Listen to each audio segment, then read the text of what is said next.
तो आज का वीडियो स्टार्ट कर रहा हूँ। आज का हमारा चौथा पार्ट है collectable Republic India coin series का।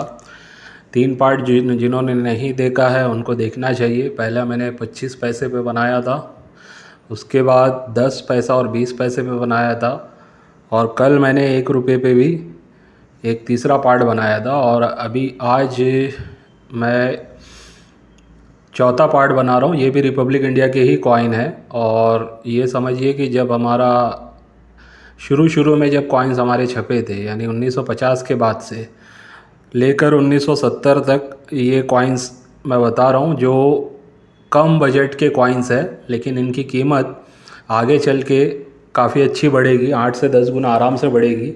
हमारा टारगेट है 2025 तक। तो जो जितने भी मैं कॉइन्स बता रहा हूँ आपको ध्यान से देखना है, उनकी मिंट को देखना है, मिंट मार्क के हिसाब से कलेक्ट करना है। सिर्फ कॉइन देख के कलेक्शन नहीं करना है, डिटेलिंग में जाना है। और ख़ास करके वीडियो मैं बना रहा हूँ ऑर्बिट्स के मेंबर्स के लिए। तो मुझे तो पता है कि उनको मिंट्स वगैरह का सब कुछ पता है, तो लेकिन फिर भी जो नए व्यूअर आते हैं या नए लोग जो जुड़ने वाले हैं उनके लिए ये कहूँगा कि हमेशा कॉइन्स को मिंट मार्क देख करके, ईयर देख करके ही कलेक्ट करना है। और मिंट मार्क में भी अलग अलग मार्क्स होते हैं। जैसे मैं पुराने जो हमारे मिंट मार्क्स थे, वो जैसे बात करूँ हैदराबाद, तो स्प्लिट डायमंड आता था, ठीक है, लेकिन अब जो आता है वो स्टार आता है। तो ये भी थोड़ा सा फ़र्क है। तो ये चीज़ों को भी मैं इसमें बताऊंगा, क्योंकि ये पुराने ही सिक्के हैं, तो इसमें ये वो सारी बारीकियां भी आएगी। तो वीडियो को अच्छे से देख लीजिए, समझ लीजिए कि कौन से कॉइन है, और इनको कलेक्शन करना स्टार्ट कीजिए। या अगर सस्ते में मिल रहे हैं, अच्छे रेट्स में मिल रहे हैं, अच्छी कंडीशन में मिल रहे हैं, तो इन कॉइन्स को बाय करके भी रख सकते हैं आप लोग, ठीक है। तो स्क्रीन पे भी आप देखिए, ज़्यादा टाइम ना लेते हुए मैं जल्द से जल्द बताऊंगा। पहले ये जितने भी 3 कॉइन आप देख रहे हैं, ये सब के सब हैदराबाद मिंट के। जो पहला कॉइन है वो है 1 नया पैसा 1960 का, हैदराबाद मिंट का। इसमें जो मिंट मार्क में जो नीचे 1960 के नीचे आपको दिखना है स्प्लिट डायमंड, यानी कि जो डायमंड बना होता है ना, वो टूटा हुआ होगा, 2 भाग में डिवाइडेड होगा। तो उस टाइप के मिंट मार्क वाला अगर आपको 1960 का मिलता है, जिसकी अभी करंट वैल्यू चल रही है 200 से लेके 350 के बीच में, यूएनसी में ये थोड़ा और महंगा होगा, लेकिन आप ये बोल सकते हो 200 से 350 में अच्छी कंडीशन में आपको ये कॉइन मिल सकता है। तो इस कॉइन को अभी होल्ड कर लीजिए, आगे इसकी भी कीमत अच्छी बढ़ेगी। फिर दूसरा जो कॉइन है 10 नए पैसे, ये 1961 का। थोड़ा डिज़ाइन इसमें चेंज हो गया है, आप देख सकते हो, ये निकल का है। पहला वाला कॉपर का था, ये निकल का है। तो इसकी जो मिंट है वो है डायमंड, डॉट इन डायमंड, ठीक है। थोड़ा सा देखो चेंजेस है मिंट्स में, ये मिंट्स को थोड़ा सा आपको समझना है और पकड़ना है। ये चीज़ बारीकी है इसमें, अगर आप यहाँ पे मार खा जाओगे तो सही कलेक्शन नहीं कर पाओगे, सही कॉइन आपको नहीं मिल पाएगा। थोड़ा सा मैं जूम करके दिखाता हूँ आपको, ताकि आपको और आसानी से समझे किस तरीके का। जैसे मुंबई मिंट में होता है ना डायमंड, इस टाइप का पहले 1961 में हैदराबाद मिंट के लिए ये यूज़ किया जाता था। तो 1961 में इस टाइप का अगर मिलता है 10 पैसा आपको, तो ये कलेक्ट करना है। फिर इसके अलावा तीसरा जो है हैदराबाद मिंट का, ये भी 10 पैसा ही है, ये 1964 का है। अच्छा, इन 1961 में जो मैंने दिखाया, ये 1961 और 1962 दोनों ईयर का कलेक्ट करना है आपको। और ये तीसरा दिखा रहा हूँ, इसमें 10 पैसे में 1964 और 1965, ये दोनों को कलेक्ट करना है, ठीक है। तो इस एक हैदराबाद वाली मिंट में मैंने समझ लो 5 कॉइन्स आपको दिखाए हैं। तो 64 और 65 का जो हैदराबाद मिंट होगा ना, इसमें आपको स्टार देखने मिलेगा, ठीक है। जो जनरली अभी हमें देखने मिलता है हैदराबाद मिंट का, तो इसमें आपको स्टार देखने मिलेगा, ठीक है। तो यहाँ पे लिख भी दिया हूँ मैं, ताकि आपको आसानी हो, आप समझ पाओ कि मतलब मैं जो बता रहा हूँ वो एक्चुअल कॉइन क्या है। ये दोनों दिखने में वैसे ही है, 61 का और 64 का, ठीक है, लेकिन दोनों के अंदर मिंट मार्क में फ़र्क है, ये बात का ध्यान रखना है। और पहले जो बताया मैंने उसमें भी स्प्लिट डायमंड मिंट मार्क है। तो इस तरीके से ये बारीकी है जो आपको समझनी है, स्पेशली जो मेरे मेंबर्स हैं ऑर्बिट के, जो मेरे साथ जुड़े हैं, जिनकी उम्मीदें हैं आगे चल के ऐसे कुछ कॉइन उनके पास हो जिनकी कीमत बढ़ जाए। क्योंकि ख़ासकर इस फील्ड में जो लोग आते हैं, वो उनके पास कलेक्शन तो होता है, लेकिन उनको उनके कलेक्शन का ये नहीं पता होता कि आगे चल के उनके रेट्स क्या होंगे। या उनको ये नहीं पता होता है कि अभी करंट में कौन सा कलेक्शन करना चाहिए जिससे आगे चल के अच्छा मुनाफा हो सकता है। ये सारी बातें डीलर्स को पता होती है, ये सारी बातें बड़े बड़े ऑक्शन हाउसेस को पता होती है, ये सारी बातें अच्छे पढ़े लिखे जो रिसर्च करते हैं उन लोगों को पता होती है, कॉमन लोगों को नहीं पता होती है। तो मेरी कोशिश है, मेरा टारगेट यही है कि मैं कॉमन लोगों तक भी ये बातें पहुंचाऊं, इस इंडस्ट्री में सही अवेयरनेस फैले ताकि कॉमन लोग भी इसमें फ़ायदा उठाएं। ठीक है, इसके बाद अब जो मैं दिखा रहा हूँ ये है कोलकाता मिंट्स के। ठीक है, कोलकाता मिंट्स में कोई भी मिंट मार्क नहीं आता था, ये बात का ध्यान रखना है आपको। तो इसमें मिंट मार्क देखने की ज़रूरत नहीं है, सिर्फ ईयर देखना है और कौन सा कॉइन है उसको देखना है। तो पहला कॉइन जो मैं दिखा रहा हूँ वो है एक नया पैसा 1960 का। इसकी करंट में प्राइसिंग चल रही है 150 से 300 के बीच में। वैसे ही एक पैसा 1964 का ही कोलकाता मिंट का, इसकी प्राइसिंग चल रही है 150 से 300 रुपया, दोनों की प्राइसिंग लगभग वैसी ही है। फिर एक जो तीसरा कॉइन है कोलकाता मिंट में वो है एक पैसा 1970 का। ये इसका शेप अलग था और एल्यूमिनियम मैग्नीशियम में ये बना था। पहले वाले जो मैंने बताया वो कॉपर के थे। ठीक है, तो ये एल्यूमिनियम मैग्नीशियम में है। ये एक पैसा, इसमें एक बड़ा इस तरीके से लिखा है, आपको दिख रहा है स्क्रीन पे, अशोक स्तंभ बना है, भारत इंडिया साइड में लिखा हुआ है वैसे ही। तो ये एक पैसा है। ठीक है, पहले जो थे एक नया पैसा और एक पैसा जिसमें आप देख रहे हो सर्कल में बना हुआ है कॉइन। तो डिज़ाइंस तो स्पेसिफिकेशन पे जाने की ज़रूरत नहीं, आप देख के ही समझ जाओगे।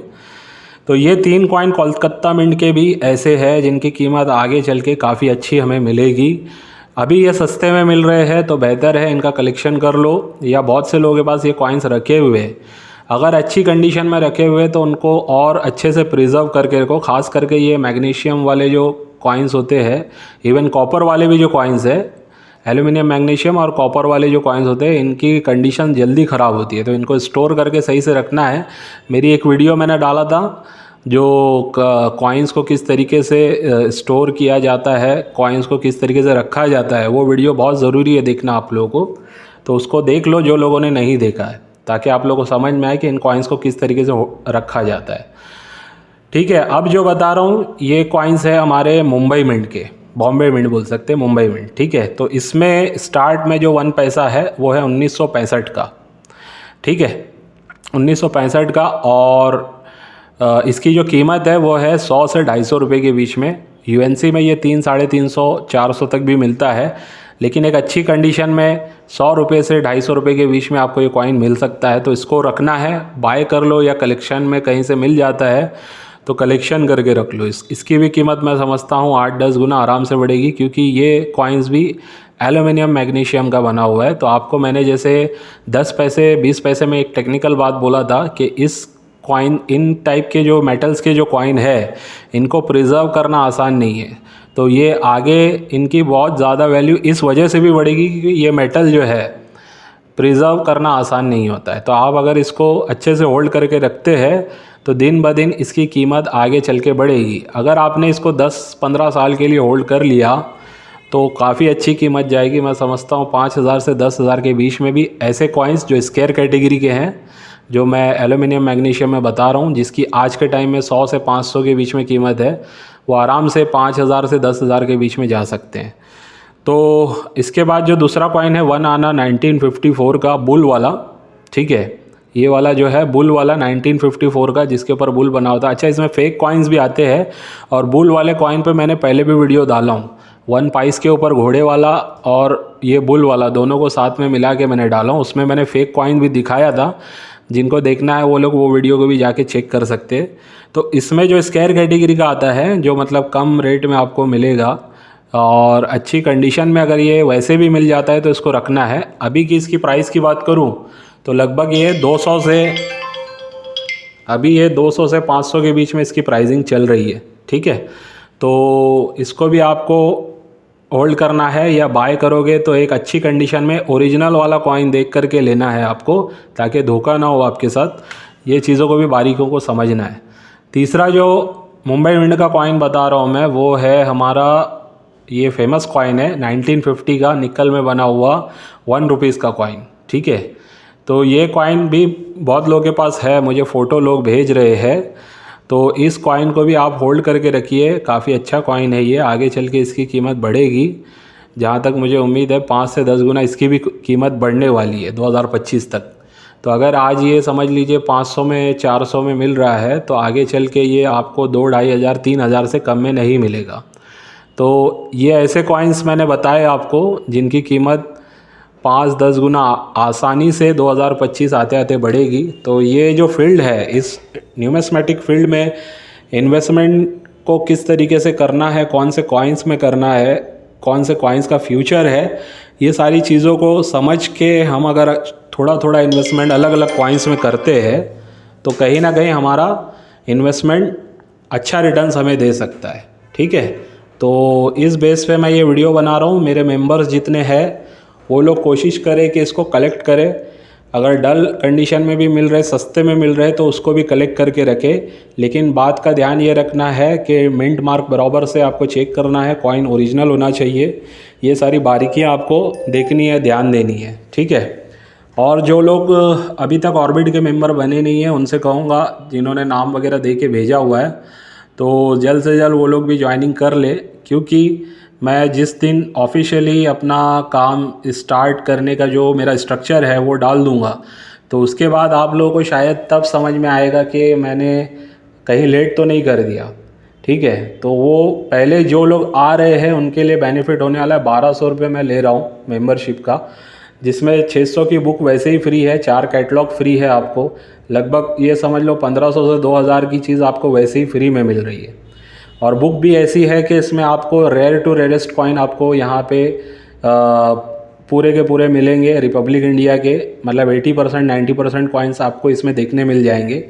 वैसे ही ब्रिटिश इंडिया के, ईस्ट इंडिया कंपनी के और मुग़ल के और भी अलग सल्तनत के कॉइन्स जो पहले के थे, चाहे गोल्ड के हों, सिल्वर के हो या कॉपर के हो या अलग जो भी धातु के हो, वो सारे कॉइन्स के और हिस्ट्री में जो कॉइन्स रहे हैं उनकी भी डिटेलिंग मैंने काफ़ी सारी बुक में दी हुई, और ऐसे नोट्स की भी दी हुई जो स्टार वाले नोट्स अभी चलन में है, और normally error notes, error coins के बारे में, या ऐसे दुर्लभ नोट्स के बारे में जिनकी कीमत 10 लाख 25 लाख भी, और आज भी वो नोट्स मिलती है, जैसे हज नोट हो गई, गल्फ नोट हो गई।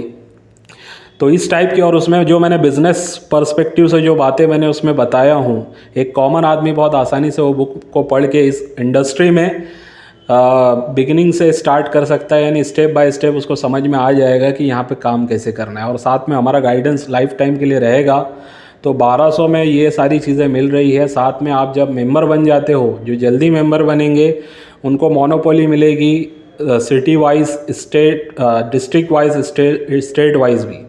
तो वो स्ट्रक्चर में मैं बताऊंगा किस तरीके से होगा। तो उम्मीद करता हूँ आज के वीडियो में भी आपको कुछ अच्छा सीखने मिला होगा, और फ्यूचर में आप जिस कलेक्शन को होल्ड करना चाहते हैं उससे रिलेटेड कुछ आपको समझ में आया होगा कि रिपब्लिक इंडिया के किस टाइप के कॉइन्स हमें होल्ड करना चाहिए। तो ठीक है, आज के वीडियो को यहीं पे एंड करते हैं।